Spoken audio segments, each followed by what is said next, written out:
Welcome to another video from Hero Arts. This one is a little bit about inks and a little bit about using large stamps. Hero Arts has a lot of new large stamps like these here, and I thought it'd be fun to talk to you about inks while showing you how to use these.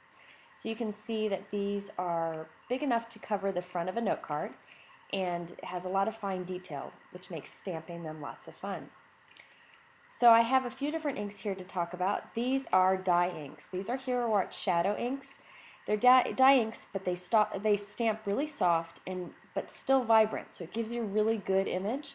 You can see it's a solid pad like you think of when you think of typical inks, a felt pad, and when you ink it, it dries very quickly.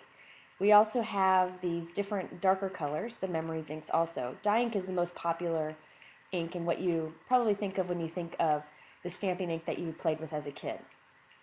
I'll talk more about it later. These are Tim Holtz Distress inks. I love these inks because the colors are incredible.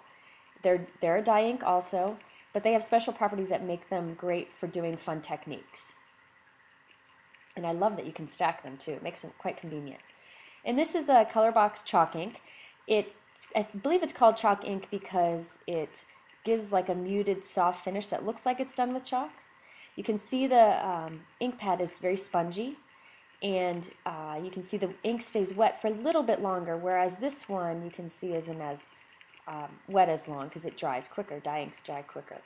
But chalk inks come in great colors, and I use them for a lot of just basic stamping. And these ink cues are great because you get lots of colors in one little bundle. Now this is Versamark ink, and it is a clear ink. It looks white there, but it's clear, and it's also a sponge-like pad. And when you stamp it on dark colored cardstocks, it gives like a watermark look. So I'm going to be showing you lots of things you can do with these different inks and talking more about them. First off, let's start with the Hero Arts shadow inks. This is just a dye ink like the regular black ink that you use so often. It just gives a really pretty color that works great with Hero Arts shadow stamps and background stamps. This is just a piece of white cardstock for me to show for this purpose. I cut it a little bit bigger than a note card so you could see the edges. So this is one way that you can stamp one of these large stamps. Okay, that just basic stamping. You ink it up real good, and you just stamp it down firmly onto the paper. I give it if it's a big image like this, I always say you got to put a little bit more muscle into it. When it's a tiny image, you got to be kind of gentle with it. So you can see this is what the image looks like after it's stamped. Now I'm going to show you another way that you can use these large stamps. Some people like to leave the stamp facing up and lay the paper over it and then rub their fingers on it to transfer the ink. You can also use a brayer to press it on here, or use a clear acrylic mount to kind of just scrape across it. But you want to make sure when you put it down that you don't let the paper shift. Now here's a third way. This is actually what I end up doing the most because it's the quickest and easiest for me. I just ink it up, I press it down, and now you're going to see I kind of wiggle it around, keeping the paper in touch with the stamp. That way if there's any bumps or uneven in your spots in your workspace, on your table, it'll hit them all. So you can see they all give basically the same results. Now with dye inks, you can kind of see it's not really smooth at first, but as it absorbs and dries, like this one on the left, you get really smooth and even results. It's really pretty. That's because dye ink absorbs into the paper and will smooth out as it dries. Now I just wanted to show you how these shadow inks work really well on our note cards. This is a pool note card and a soft pool ink, and see how pretty that is for a nice background. Next I'm going to talk about distress inks. These are from Tim Holtz. These are the ones that come in all the yummy colors that I love so much. He has a lot of great techniques that you can use with these inks, but I just wanted to show you how they work really well just for basic stamping. So here I've decided to lay the paper on top and rub it down. See how one hand is always holding it while the other hand moves, because you don't want it to shift. So there's the result. Now this ink takes, it dries absorbs into the paper immediately, but it slowly kind of blends and smooths. So you can see those spots that look a little splotchy, but this is one that's dry and you can see it smooths out. So it really looks nice, and over time it's just one of the best ways to achieve a great colored image. Then we have color box chalk ink cues.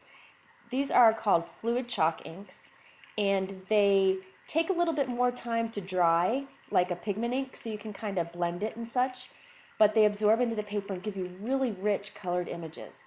When I want to stamp, like say a red flower, this is what I often reach for. And I wanted to show you how easy these are to multi-ink different colors onto it. So here I'm just kind of dabbing it along. Usually I do yellow or the lighter color first, but I was kind of playing as I went here. Really doesn't matter. They're pretty good inks that, and they last quite a while. But these colors are just great too. These are really good for doing this multi-inking. They won't dry on your stamp here, so you don't have to worry about hurrying to finish up. And here I'm going back with a really dark ink, a dark green, and dabbing it just on the edges to give it a real defined edge. Make it really stand out and pop. Decided to lay this on the top too and rub the ink on. Chalk ink kind of gives you the best of both worlds. It gives you a crisp image like dye, but gives you some time to work with it like pigment. So you can see how it all blends together. Then we have staz-on inks. Hero Arts carries white and black staz-on, but I thought I'd show you how great these large stamps work on transparency with white staz-on. First, I noticed that I needed to re-ink my staz-on pad. White needs to be re-inked very often. That's just part of how it works, but it comes with a re-inker, so that works out well. Now I'm just using an acrylic mount to spread the ink on there. You can also use a credit card or whatever, but I think the acrylic mount works really well, and it's right there at arm's reach. So I'm just cleaning it off with a baby wipe. It comes off pretty easily if you do it right away. Now I'm going to ink up this stamp with the white staz-on ink. Now white staz-on ink has like a sponge, so you just press it on there and the ink comes out very easily onto the stamp. And I'm just going to press it down firmly onto the acetate, and you can see how crisp and clear that image turns out. Now if you want more technical information on all these inks, you can go to the technique area on Hero Arts website. Sherry Carroll did a great discussion on the different inks. I just wanted to show you what it's like to play with them. Now this is Versamark ink. Versamark is a watermark stamp pad, and when you stamp with it, it'll be very clear, and it's like a sponge, so it easily applies the ink to the stamp. Now I'm going to stamp this on dark cardstock so you can see it. Now when you first stamp it, you'll see it's just kind of a tone on tone. It's very subtle. But an easy way to make that really pop is to shake on some clear embossing powder. I keep mine in this little Tupperware. So you just shake it on and then you'll heat emboss it. After I put it on, I always flick it with my finger, and it knocks off all the extra powder. Now another little tip is that Versamark now comes in a champagne and a frost. It kind of adds a little bit of shimmer to the Versamark image. It looks really neat. And you can emboss those too. So Versamark stays wet long enough that you can add the powder and heat it. That's one of the advantages of pigment inks as opposed to dye inks. So you can see how you get a shiny tone-on-tone image when you emboss. And it works great with these large stamps. Now I'm just going to mention real briefly that you can also get the same look of that using the Art Print Brown Memories ink. Now real quickly, this is pigment inks. Pigment ink is like a little sponge. It's an ink that kind of sits on top of the paper and takes some time to dry.